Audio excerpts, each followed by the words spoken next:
Alright, so in Illustrator, once it decides to work, I'm going to just create a new document. It really doesn't matter the size of it. So when I go to File, got out of Illustrator. So when I go to File and New, I'll keep it as a letter-sized document to work with. Everything else will stay exactly the same. The next thing I'm going to do is to place my Celtic Knot into here. Now in Illustrator this works really well. All I have to do is drag the file into this one and it tends to show up really nice, really well for that. Since this is a geometric design, it works out really great that things tend to line up very well, especially if it's drawn perfectly. To help me line up things, I want to be able to see a grid. Have you ever worked on gridded graph paper, maybe in a math class or something? You had to draw off different graphs? Well, in Illustrator, you can actually turn on a grid to help you recreate things as well. If you don't see it, you can go to View and down to, where it is, Show Grid is what I want to see. Oh, wait, what? Oh, there it is, Show Grid. Notice Command and the comma. And here's the grid that you can turn on. There's also some preferences for this grid. Right now, if I turn on my rulers, you can see I've got a grid lines at roughly every inch, and then there's little subdivisions every 1/8 of an inch. The preferences for the grid, you can go to Illustrator Preferences, and here's Grid and Guides. And these are going to be very important. First of all, you can change your grid color. So if I want the color of it to be something specific, it's okay to keep it at gray, but let's do it blue so I can see it a little bit better. We'll say okay to that. And you can tell it how often you want the grid. So if you need the grid to be every 2 inches or every 3 inches or something specific like that, and also the number of subdivisions that you have. So if I change this to subdivisions to have 4 of them, and I say okay, now I have a lot fewer subdivisions to worry with. And sometimes this will get in the way, so you don't want to see the grid or don't want to have as many subdivisions. Another thing, notice that my artwork is covering up the grid that I'm working on. Sometimes this is good, so you want to be able to see your artwork. But in this case, I want to be able to see the grid on top of whatever I'm working on. So I'm going to go back to the Preferences, and the option to put the grids in the back. If I turn that off and say okay, now notice that the grid is on top of everything that I'm working on. This is really what I want to do, because I want to have a perfect created knot. If I do start to zoom out, right now I'm at about 100% zoom, actually 200%. If I zoom back, I think there's a point where the grids will stop. Nope, the grid's going to stay in. Let's see if I zoom in. Grids are going to stay on there. Maybe they're making a liar out of me. Let's go back to my preferences. Guides and grids. There we go. Show pixels above 600 zoom. If I uncheck that, forget that I said that. Sometimes, especially in InDesign, if you turn a grid on, you can actually back out and it'll turn the grid off because the grid will get in the way. Obviously, you can't do that in Illustrator, so I won't even go there. So, for this one, to create a perfect recreation of this, since it's repeating, notice that the left half, top left half, looks exactly the same as these other ones. All it's doing is being flipped and rotated. All we really need to do is draw off this one edge and then copy and paste it and rotate it around each side. This is the same thing we did when we did those crests last semester. What I'll do is rotate this 45 degrees, so that's on its side, and I want the center point of this to match up the center point of one of my grid lines. So I'm going to kind of eyeball it, maybe nudge it over just a little bit. I'm looking at, this is my grid line. It's flowing right about there. It's off a little bit right here. You can see now that it's starting to get technically off. So I'm going to nudge it up just a little bit. There we go. I'm only going to draw this top portion using my pen tool. And so I'm looking at this line, not the dark blue line, but the light blue line. It's going in the middle, and it's going in the middle right here as well. Additionally, I can use these lines to line up the width of the Celtic Knot that I'm working with. I've made it a little bit bigger. Let's see if I can get it to be perfectly in line with one of them. Almost getting there.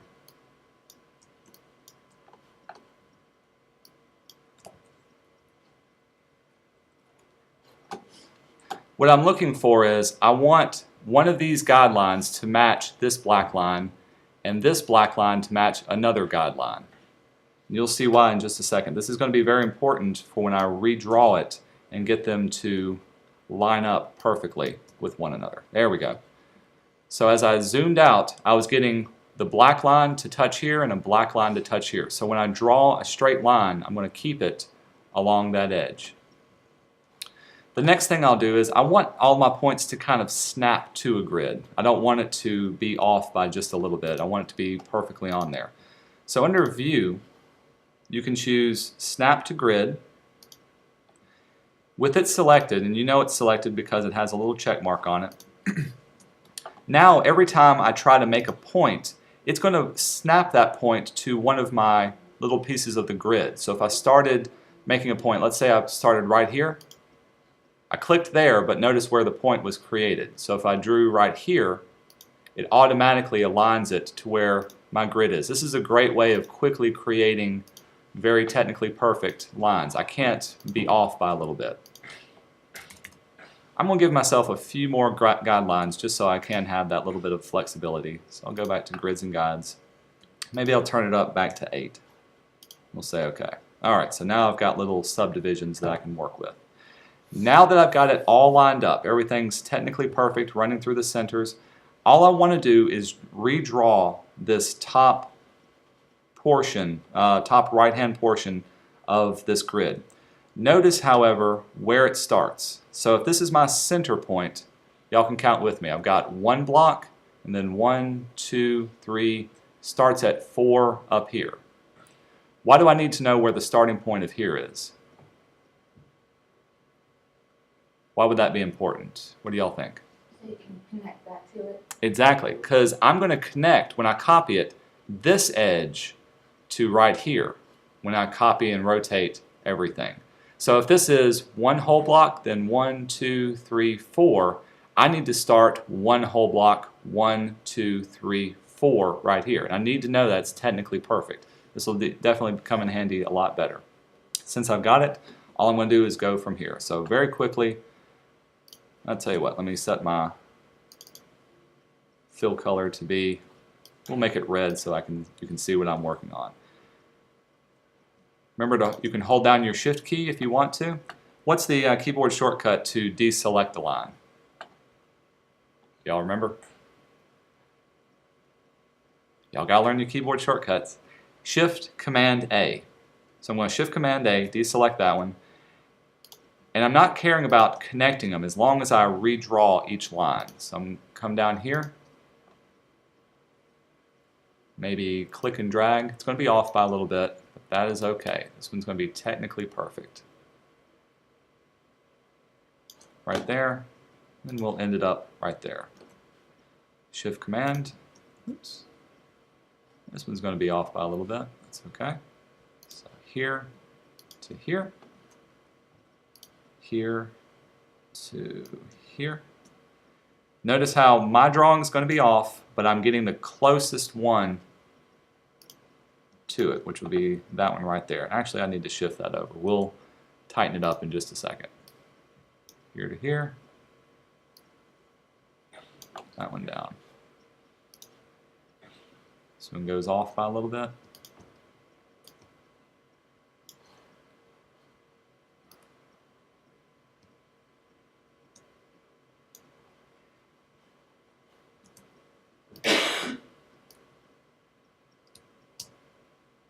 Even my Bezier curves will snap to the grid.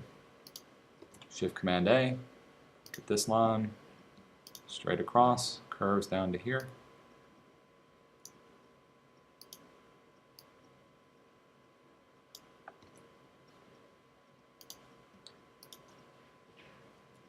Let's redo that one.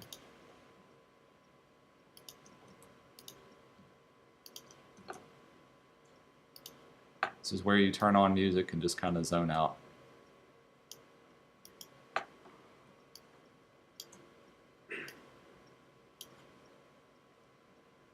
Does it automatically snap to the grid? It does. So notice, even though I'm trying to get it to one particular point, I'm having to make some decisions about where these lines will start and stop. In this case, this line right here is lining up perfectly with this one, so I need to know that it lines up right there. So even though it's off by a little bit, it actually will work out all in the end. And I don't need to go anywhere past this point, but I do need it to stop right there.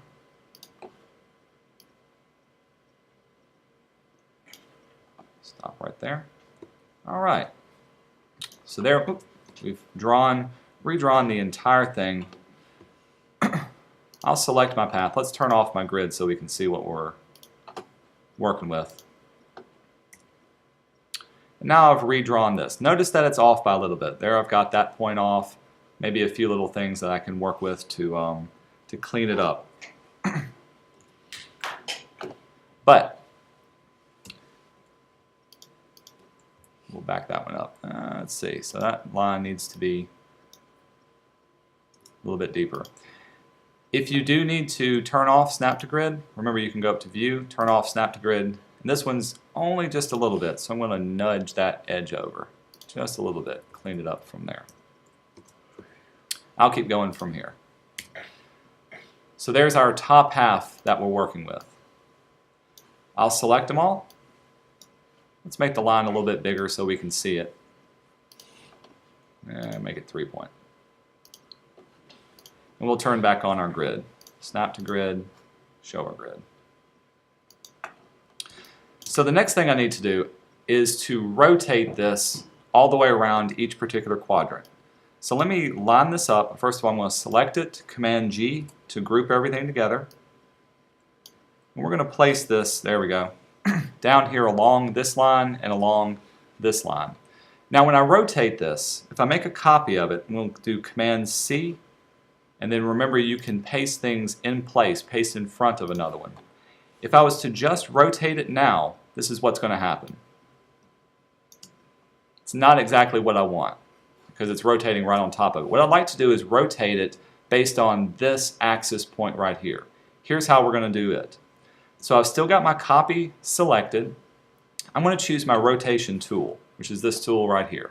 All this tool does is rotate whatever you're working with. If you don't see it, there's also a reflection tool. But the rotate tool, with this tool, I get, if you look very closely, this little icon. It's usually in the center of your object.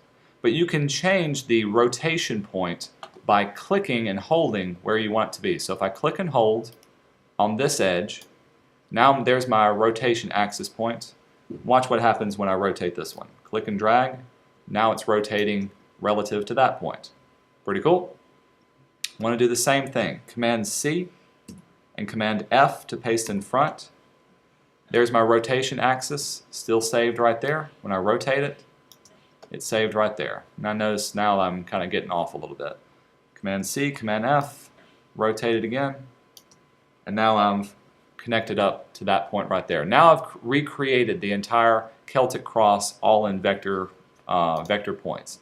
If I do need to go back in, I can maybe use my pen tool and just connect everything else back together. This one will connect right here, and now it's lining up with all the other lines as it's supposed to be. Whoop. Any questions so far? Haven't done anything too technically challenging. All I'm doing now is just cleaning up and recreating where it's supposed to be. What was the deselect? Command A? Shift Command A. If you'll remember it this way, Command A selects all. Command A selects all. So if I hit Command A, all of my points are now lit up and selected. Shift does the exact opposite. Shift Command A deselects all. Alright, so why did we recreate this? What was the whole point in this exercise besides practicing using your pen tool? Well, once it's been recreated, and I'll turn off my guides, I can make it look a little bit more stylish. I don't have to use just a solid straight line. I can select all the paths, and remember you can change your path profile from uniform to one of these other type of paths. You can even create your own path. So in this one, if I selected this one, now my path looks a little bit more hand-drawn. Looks like something that was recreated from there. You can even select other certain paths, so if you don't want them all to look exactly the same, so I'm selecting just a few of them, change it to another type of path. And so you can do fun and simple things like this. What it's doing is it's looking at the starting point and going to the stopping point and drawing that line, getting thinner, thicker, and then back to thinner again, working with this. So this is something that you can easily use and in some way in the project that we're working on. So that's the first thing that you're going to do. When you're finished with this, you'll save the EPS file and you're going to upload this to Moodle. Here's the second thing that we're going to do with this. You've created a path profile in Illustrator. I want to show you how to use a brush profile in Photoshop. So let me fire up Photoshop. Here's the one I've been working on. I'll close this out for now. And just make a new letter size document.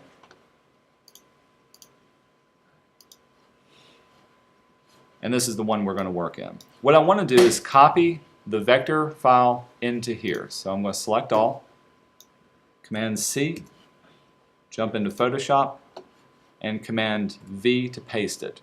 Remember, when you paste a vector object, it's going to ask you how do you want to interpret it. In our case, we're going to choose path. We're not going to paste any of the pixels, we're just going to paste the paths that we're working with. And this is what your path will look like for your document. Notice that there's a little bit of a thickness to it. This is because I still have the thick and thin lines created for our vector profile. Tell you what, I'm going to do one more thing. Let's undo that. I'll turn this back into a uniform profile. We'll copy it, paste it into Photoshop. This will keep it a little bit easier. And we'll paste the path into here. Now it's just one solid path and you don't have to worry about the thickness. But remember, the paths, create a working path in your paths folder. So here's that path created from here. I'm just going to rename this one. Whoop. There we go. Rename it Knot. So there's my knot path. Here's the fun thing you can do with it.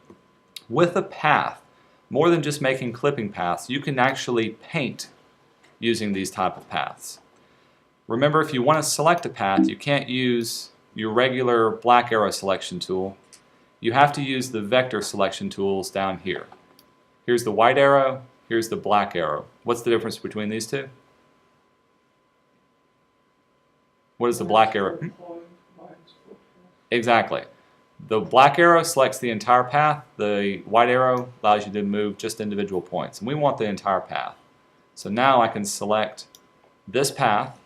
And I can treat it like any other thing. If I wanted to scale it down, go to Transform and Scale, and move it around. I'm going to move it up to the top left-hand corner and hit Return.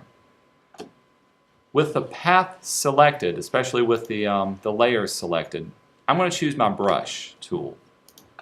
Regular paintbrush that I can paint with, and I can even go up and choose a specific size. I'm going to make my brush a little bit smaller, pretty small size, yeah, about right there, maybe even closer to 10.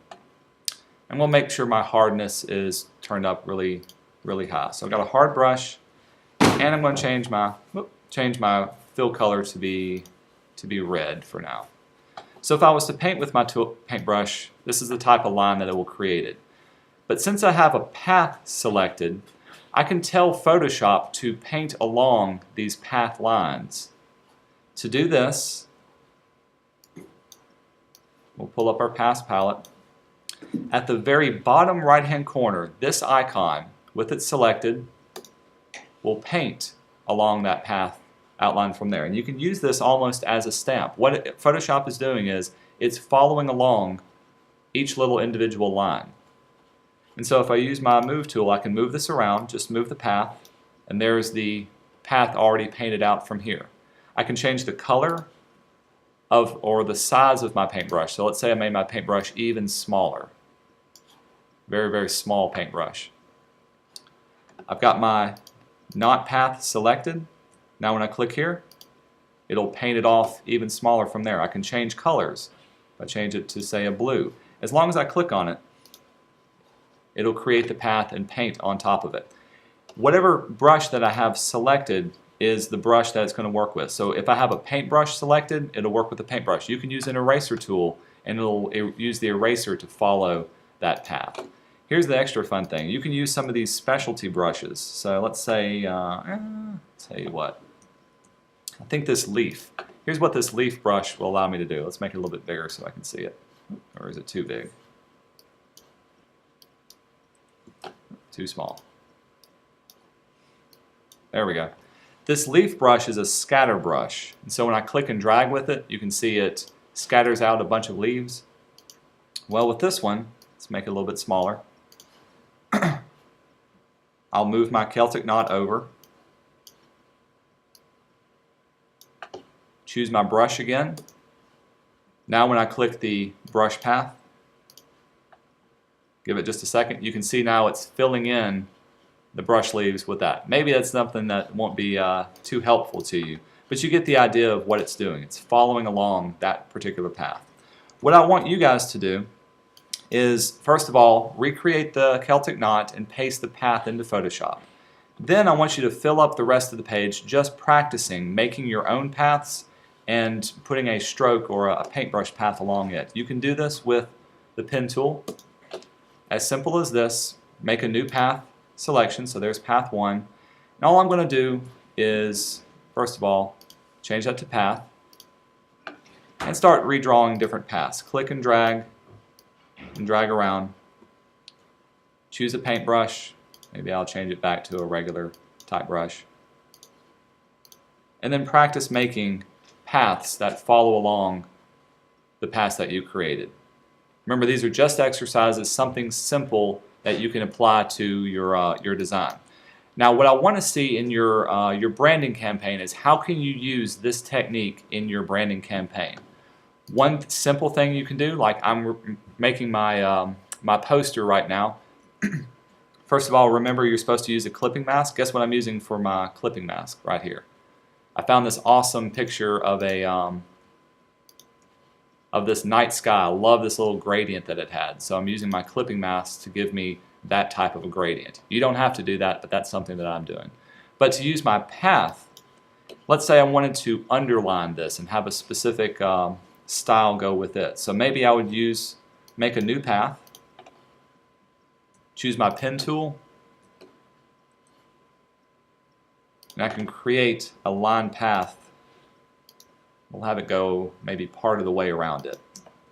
So now when I choose my paintbrush tool, let's pick up this pretty color right here. So this orange, and we'll fill it in. What's a good size brush? A little bit smaller. Now I'm going to paint a stroke to go around it. With it selected, hit the wrong one. By the way, if you click this third button, it'll actually create it as a selection. It's the second one we want to hit. Make sure you got your paintbrush selected. Choose the path. It's not working. I know why. Notice what layer I'm working on. I'm working in my clipping mask. Let's make a new layer. Now it's bound to work. When I click it, now I've got a line going around. We'll hit cancel. Line going around my path that I created, and I can change this up as well. So something as simple as this. Use the path technique to create something for your design. It can be in the menu, it can be in the poster, or in the door hanger. But for today, the first thing I want you to do, finish up these exercises for recreating the Celtic Knot in Illustrator and also doing the path exercises in Photoshop. All cool? All right.